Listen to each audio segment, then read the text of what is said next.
యొక్క సంతకం ఉండాలా. ఆయనకి 10 మంది రాష్ట్ర కౌన్సిల్ సభ్యులు ఎవరు ఆయనకు రాలేదు. మొదటిది ఆయన బెదిరించారంటారు. ఫోన్ చేసి బెదిరించారు, నేను సంతకాలు తీసుకుంటే అని అన్నాడు కదా. మరి ఒకరితోనే చెప్పించాలి కదా, ఎవరో ఒక కార్యకర్త మద్దతుగా భయపడతారు. అది పూర్తి నిరాధారమైంది. ఆయన కొన్ని రోజులుగా రాజాసింగ్ గారు కొన్ని రోజులుగా ఆయన ఏ విధంగా వ్యవహరిస్తున్నారో పార్టీ పట్ల కావచ్చు, లేకపోతే పార్టీ క్రమశిక్షణ పట్ల కూడా ఎట్లా ఉన్నారో మీకు అందరికి తెలుసు. మీడియా వాళ్ళందరికీ కూడా ఆయన ఎట్లాంటి వీడియోస్ రిలీజ్ చేస్తున్నారో మీకు తెలుసు. ఒకానొక సందర్భంలో పార్టీ లైన్ దాటి, మనం ఏదైనా సరే ఒక లిమిట్ ఉంటుంది, ఆ పార్టీ లైన్ దాటి మాట్లాడడం వల్ల ఆయన పార్టీ సస్పెండ్ చేసిన సంగతి కూడా మీరు చూశారు. ఆయన డౌట్ లేదు కరడు కట్టిన హిందుత్వవాది, ఆయన హిందూ సమాజం కోసం. అప్పుడు సస్పెండ్ చేసిన వేరే ఇష్యూ, పార్టీ లైన్ దాటి కాదు, అది మాట్లాడింది హిందుత్వ రిలేటెడ్. అంటే అది పార్టీకి సంబంధం లేకుండా పార్టీ లైన్ దాటి మాట్లాడింది కదా సరిపేసింది. వేరే చేస్తే పార్టీ ఖతర్ నుంచి వేరే దేశాల నుంచి ఒత్తిడి వచ్చింది, అది మీ సర్కమ్స్టాన్సెస్. అవన్నీ సరే, అటువంటి కామెంట్స్ ఇంకెంతమంది చేశారు. ఇప్పుడు అటువంటి కామెంట్ అంటే తవ్వుతే మసీలు తవ్వుతే శివలింగాలు లేకపోతే అదే అని మాట్లాడు సంజయ్ కూడా మాట్లాడారు. అంతకంటే అది కాకపోతే ఆ సిచ్యువేషన్ అటువంటిది. ఆ సిచ్యువేషన్ సందర్భంలో వేరే దేశాల ఒత్తిడి కారణంగా గిరిధర్ గారు చేశారు. ఆ స్థాయిలో లేదు మొదటిది. రెండోది నుపుర్ శర్మ గారు అండ్ ఈయన మాట్లాడేది రెండు తీవ్రమైనవి కాబట్టి పార్టీ ఆ విషయంలో ఆ నిర్ణయం తీసుకున్నది. ఆయన కూడా తర్వాత ఆయన కార్యకర్త ముందు నుంచి కూడా భారతీయ జనతా పార్టీతో హిందుత్వం ఉన్నాడు కాబట్టి మళ్ళీ అవకాశం ఇచ్చారు. ఆ తర్వాత కూడా మీరు చూశారు కదా, మన ఇక్కడికి వచ్చిన తర్వాత చాలా సార్లు పార్టీ లైన్ దాటి మాట్లాడారు. పార్టీ అధ్యక్షుల పైన కూడా చాలా కామెంట్స్ చేశారు, అవన్నీ వచ్చినాయి. సో పార్టీ ఈ విషయంలో అప్పుడు ఏం చేద్దామనే డిస్కషన్ ఇప్పుడు ఆల్రెడీ ఆయనే రాజీనామా చేశారు. ఈ రాజీనామాపై పార్టీ అధిష్టానం ఏం నిర్ణయం తీసుకుంటుందో మా పార్టీ పూర్తిగా కట్టుబడి ఉంటుంది.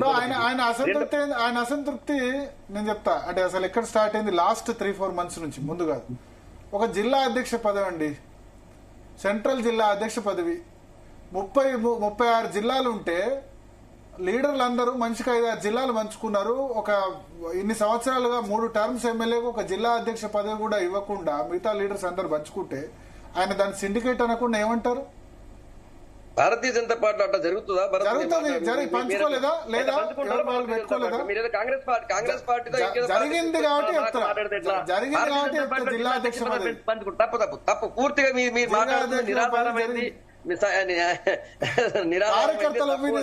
భారతీయ జనతా పార్టీలో జిల్లా అధ్యక్షులు ఎవరు పంచుకోరు, రాష్ట్ర అధ్యక్షులు పంచుకోరు. మీరు అట్లా చెప్పినట్టయితే రాష్ట్ర అధ్యక్షులు కూడా మంచి పైన ఉన్న వాళ్ళకు ఇప్పుడు ఆయన కనీసం లేదు. ఇప్పుడు మిగతా చోట్ల నేను అడుగుతున్నా, మిగతా ఎమ్మెల్యేలు ఉన్న చోట్ల వాళ్ళని అడిగి చేశారా అధ్యక్షులు, లేకపోతే ఇది చేశారు? ఒక రాయసింగ్ విషయంలో ఎందుకు వివక్ష?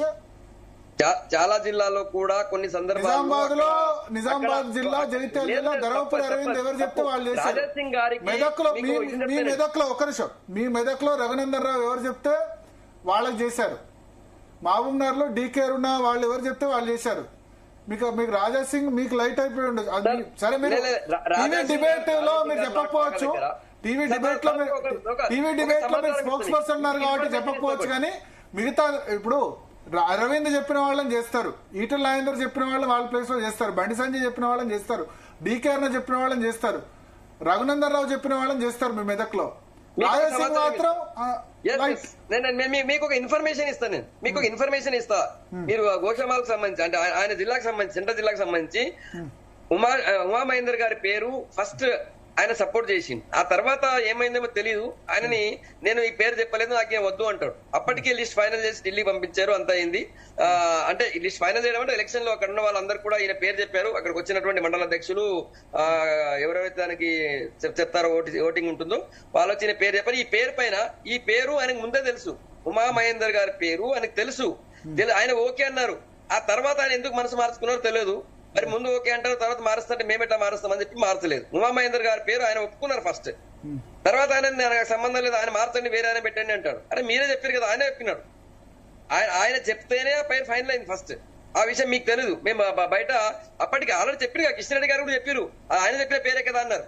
ఆయన చెప్పిన పేరే కదా అందులో ఏమేమి వ్యతిరేకత ఉంది అన్నారు. ఆయన తర్వాత మనసు మార్చుకున్నాడు. ఆయన చంచల మనస్తత్వానికి మేమే పార్టీ ఏం చేస్తుంది? మీరు చెప్పిన పేరుని ఎక్కడ క్లారిఫై చేయలేదు. లేదు కిషన్ రెడ్డి గారు కూడా ఒకరోజు మీడియా వాళ్ళు అడిగినప్పుడు ఆయన చెప్పిన పేరు కాదు. రాజాసింగ్ అసంతృప్తి 4-5 నెలలుగా స్టార్ట్ అయింది జిల్లా అధ్యక్షుడి పదవి గురించే. రాజాసింగ్ అసంతృప్తి స్టార్ట్ అయింది ఆ జిల్లా అధ్యక్ష పదవి నుంచి. 1 year బ్యాక్ లాస్ట్ 1 year గా అసంతృప్తి ఏం లేదు.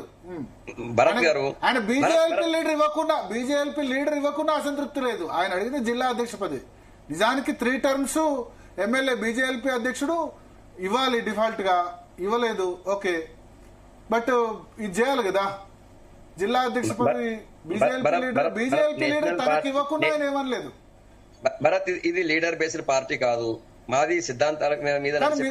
మిగతా లీడర్లకు లీడర్ బేస్డ్ పార్టీ, రాజాసింగ్ వచ్చే విషయానికి వచ్చేసరికి మాత్రం లీడర్ బేస్డ్ పార్టీ కాదు.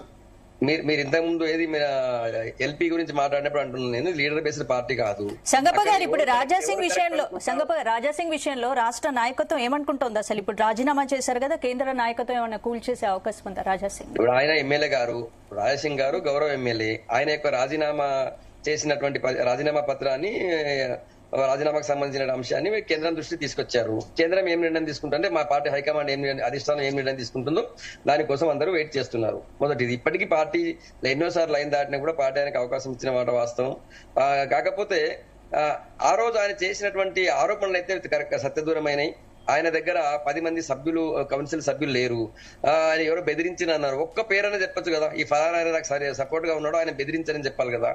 ఇప్పుడు ఈయన నామినేషన్ పత్రం తీసుకెళ్ళిండండి. అక్కడ పోగానే నామినేషన్ అడిగారు. నామినేషన్ అక్కడ ఎవరైతే ఎలక్షన్ ఆఫీసర్ ఉన్నారో శోభా కరంద్లాజే గారు, ఆమె నామినేషన్ లెటర్ ఇచ్చారు. నామినేషన్ లెటర్ ఇచ్చిన తర్వాత అసలు 3 పేర్లు రాసుకుని పోయి ఆమెకి ఇచ్చారు. ఇన్కంప్లీట్ నామినేషన్ పేపర్ ఎట్లా తీసుకుంటారు? భరత్ ఒక విషయం చెప్పండి. భరత్ ఒకటే మీడియా పర్సన్ గా మీరు ఒక విషయం చెప్పండి. ఆయన అప్పటికప్పుడు రాసుకొచ్చిన లెటర్ కాదు అది ఇంగ్లీష్ లో టైప్ చేయించాడు. అక్కడ చేయలేదు, అది పార్టీ ఆఫీస్ లో చేయలేదు. అక్కడికి వెళ్ళారు, నామినేషన్ తీసుకుని 5-10 నిమిషాలకే ఆయన తీసుకొచ్చి 3 పేర్లతోని ఇచ్చారు. ఇది ఇన్కంప్లీట్ నామినేషన్ పేపర్, ఇది నేనంటే తీసుకుంటాను, మీరు 10 members తీసుకోరండి అన్నారు. అయితే మీరు తీసుకోరా అన్నాడు. తీసుకోరంటే మేము ఇన్కంప్లీట్ ఉంది కదా అన్నారు. వెంటనే డైరెక్ట్ గా వచ్చారు. ఆయన దగ్గర రిజిగ్నేషన్ లెటర్ రెడీగా ఉంది. ఆయన నామినేషన్ పేపర్ నింపినటువంటి దాని ఇన్కంప్లీట్ ఉంది. ఆయన రిజిగ్నేషన్ లెటర్ ఫుల్ పేజ్ గా 2 pages రాసుకొని వచ్చాడు. అంటే ఆయన గత కొద్ది రోజుల నుంచి ఆయన అసంతృప్తితో ఉన్నట్టు అర్థమవుతోంది. మేడం రాజీనామా చేయాలన్నటువంటి పూర్తి ఉద్దేశంతో వచ్చాడు అక్కడికి. అప్పటికప్పుడు ఏదో వద్దన్నారు, ఎవరు వ్యతిరేకించారు, ఎవరు బెదిరించారు, అవన్నీ సత్యదూరమైనవి, అవి కాదు. ఆయన ప్రిపేర్డ్ గా రాజీనామా లెటర్ ని ఇంట్లోనే ప్రింట్ చేసుకొని తీసుకొచ్చారు. ఇప్పుడు రాజాసింగ్ రాజీనామా అంశం, సంగప్ప గారు, రాజాసింగ్ రాజీనామా అంశం ఇప్పుడు హైదరాబాద్ లో బీజేపీపై ఎఫెక్ట్ పడుతుంది కదా. ముఖ్యంగా హైదరాబాద్ లో మార్వాడీలు, నార్త్ ఇండియన్స్ పై ఎక్కువగా ఎఫెక్ట్ చూపించే అవకాశం ఉంది కదా. నేను ఇంతకుముందు కూడా చెప్పాను, భారతీయ జనతా పార్టీ ఒక లీడర్ నమ్ముకొని పోయేటువంటి పార్టీ కాదు.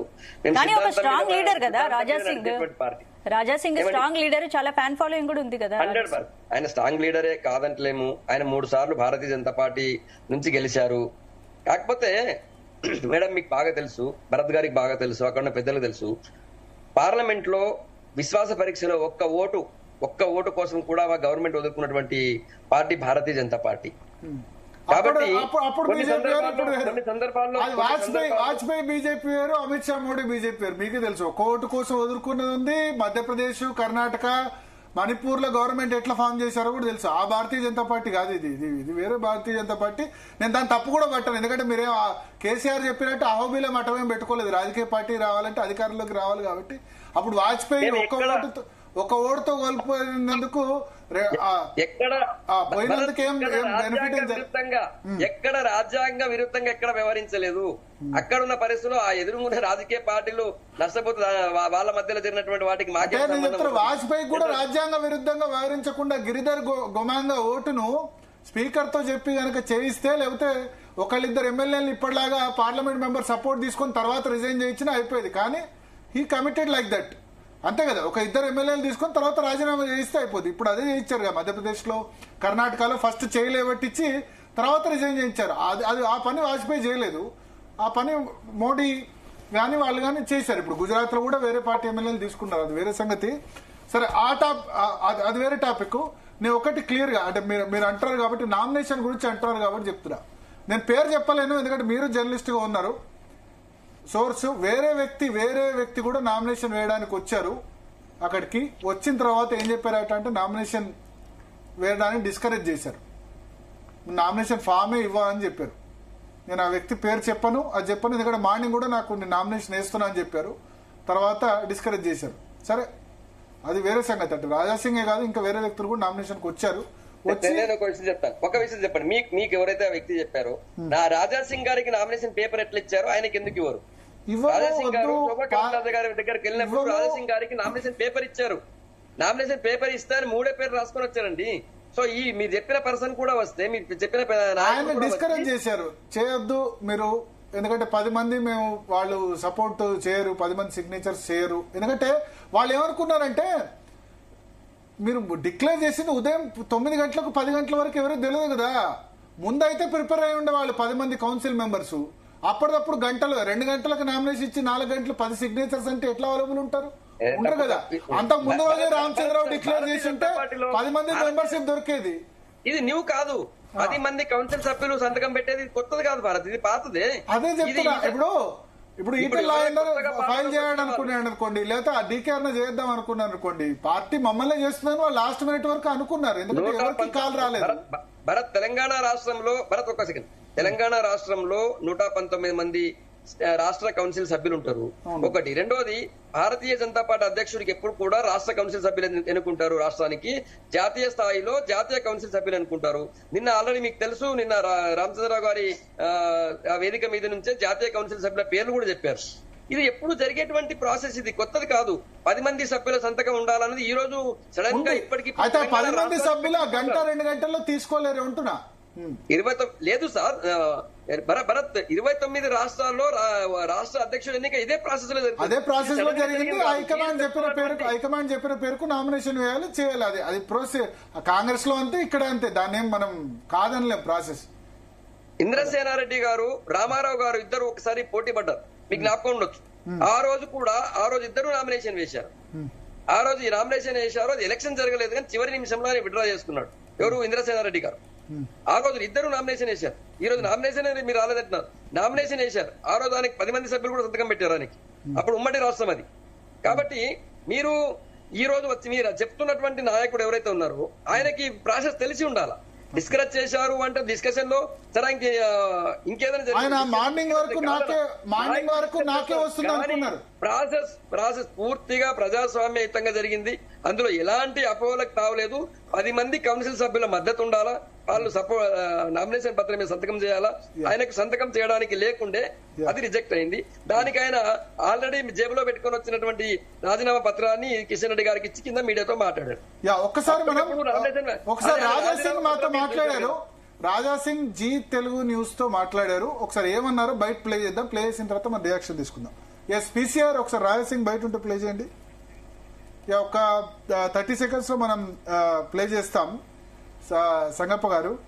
సో ఒకటి అయితే నేను ఇక్కడ చెప్పేది ఏంటంటే, ఇప్పుడు రాజాసింగ్ ఓకే ప్రెస్ మీట్ పెట్టి ఆయన మాట్లాడు. మళ్ళీ నాకేమనిపించింది అంటే మళ్ళా తర్వాత మీరు రివర్స్ ప్రెస్ మీట్ పెట్టించేది లేకుండా అనిపించింది. దాని కౌంటర్ నా ఒపీనియన్, అది జర్నలిస్ట్ మేబీ పార్టీ నేను చెప్పినట్టు ఎందుకు వినాలి కానీ, బట్ మళ్ళీ రివర్స్ లో ప్రెస్ మీట్ పెట్టించేది లేకుండా ఇంకా అది ఎగదోసింది అన్నట్టు అనిపించింది నాకు. అయితే అది ఏమైంది భరత్, ఆ రోజు ఏమైంది, అక్కడ ఎలక్షన్ ప్రాసెస్ ని వివరించడానికి నాయకులు వచ్చి కింద మీడియాతో మాట్లాడుతున్నారు. మీడియాతో మాట్లాడినప్పుడు పాయల్ శంకర్ గారు ఎలక్షన్ ప్రాసెస్ ని వివరించారు. తర్వాత ప్రేమేందర్ రెడ్డి గారు మాట్లాడారు. మన మీడియా మిత్రులు తెలుసు కదా, అప్పటికది బ్రేకింగ్, అది మీడియా గురించి మీకు నాకు తెలుసు. అప్పుడు రాజాసింగ్ గురించి చెప్పండి అని చెప్పి వాళ్ళు వెంట క్వశ్చన్ల మీద క్వశ్చన్లు వేశారు. అప్పుడు రాణిరామ్ గారు రాష్ట్ర అధికార ప్రతినిధి, పార్టీ అధికార ప్రతినిధి కాబట్టి ఆమె ఆ విషయం చెప్పారు. మీరు అన్నట్టు మరి ఇంటెన్షనల్లీ ప్రెస్ మీట్ ఏం కాదు, రాజాసింగ్ గారి మీద ఇంటెన్షనల్ ప్రెస్ మీట్ ఏం కాదు. కాకపోతే మీడియా వాళ్ళు కంటిన్యూ ప్రతినిధులు అది ఆ రోజుకి అది హాట్ టాపిక్ కదా.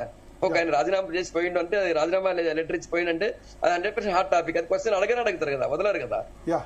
ఇంటెన్షనల్లీ అది ప్రెస్ మీట్ కూడా కదా, బయట